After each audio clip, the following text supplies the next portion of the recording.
ओम श्री गणेशाय नमः। ओम नमो भगवते वासुदेवाय।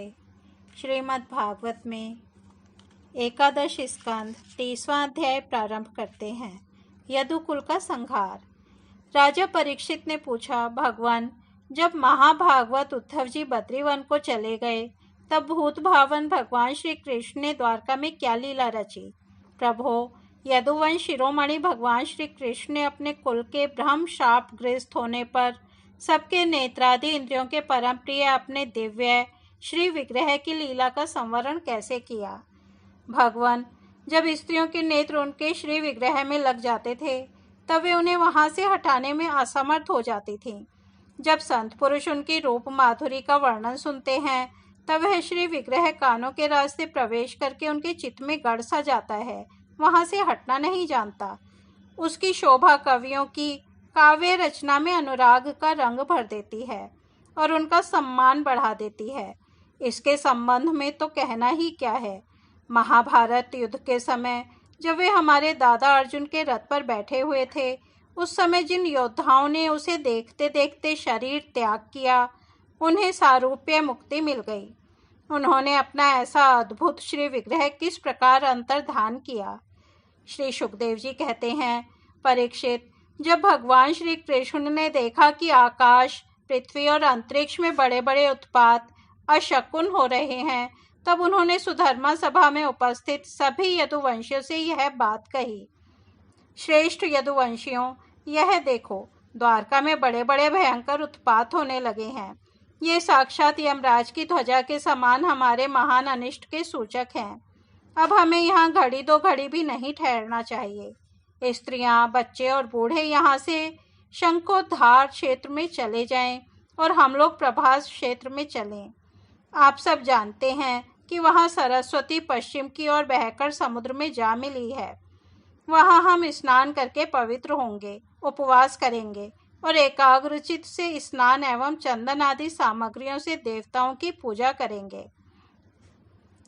वहाँ स्वास्थ्य वाचन के बाद हम लोग गौ, भूमि, सोना, वस्त्र, हाथी, घोड़े, रथ और घर आदि के द्वारा महात्मा ब्राह्मणों का सत्कार करेंगे। यह विधि सब प्रकार के अमंगलों का नाश करने वाली और परम मंगल की जननी है। श्रेष्ठ यदुवंशियों, देवता, ब्राह्मण और गौओं की पूजा ही प्राणियों के जन्म का परम लाभ है।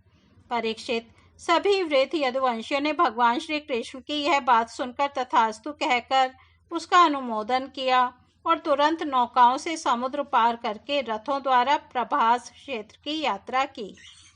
वहां पहुंचकर यादवों ने यदुवंश शिरोमणि भगवान श्री कृष्ण के आदेशानुसार बड़ी श्रद्धा और भक्ति से शांति पाठ आदि तथा और भी सब प्रकार के मंगल कृत्य किए।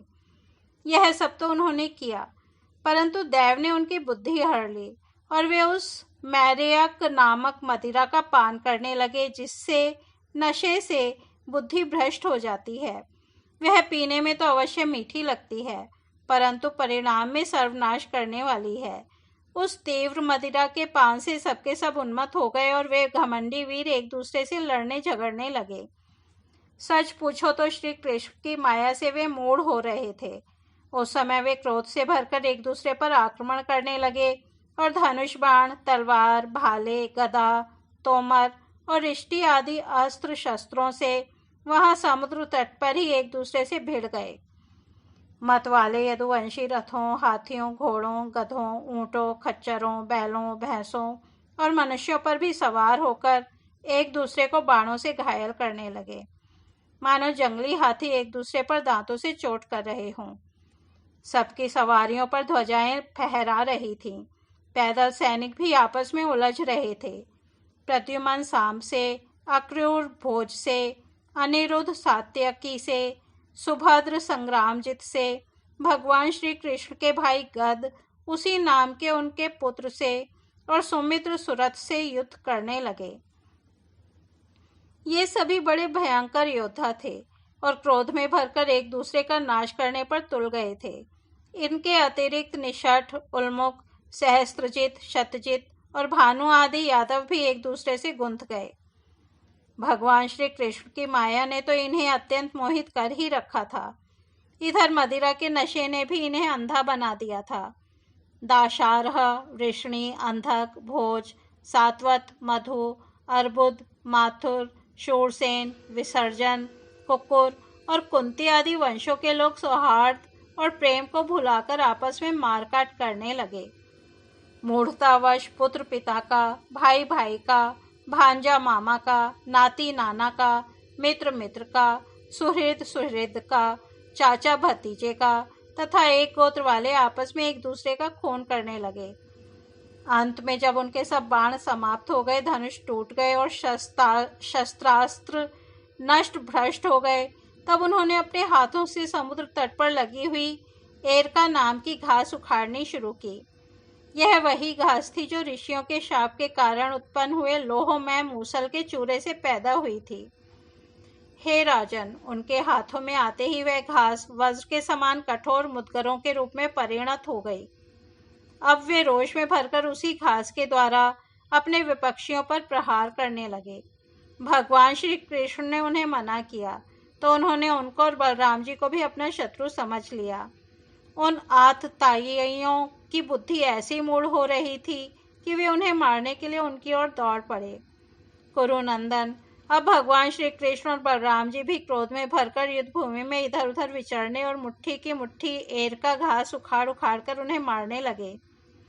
एर का घास की मुट्ठी ही मुद्गर के समान चोट करती थी।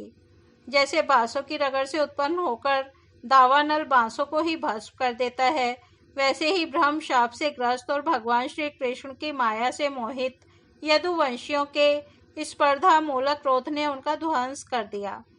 जब भगवान श्री कृष्ण ने देखा कि समस्त यदुवंशियों का संहार हो चुका, तब उन्होंने यह सोचकर संतोष की सांस ली कि पृथ्वी का बचा कुचा भार भी उतर गया। परीक्षित, बलराम जी ने समुद्र तट पर बैठकर एकाग्र चित्त से परमात्म चिंतन करते हुए अपने आत्मा को आत्मस्वरूप में ही स्थिर कर लिया और मनुष्य शरीर छोड़ दिया। इस तरह से जब भगवान श्री कृष्ण ने देखा कि मेरे बड़े भाई बलराम जी परम पद में लीन हो गए, तब वे एक पीपल के पेड़ के तले जाकर चुपचाप धरती पर ही बैठ गए। भगवान श्री कृष्ण ने उस समय अपनी अंग कांति से देदीप्यमान चतुर्भुज रूप धारण कर रखा था और धूम से रहित अग्नि के समान दिशाओं को अंधकार रहित प्रकाशमान बना रहे थे।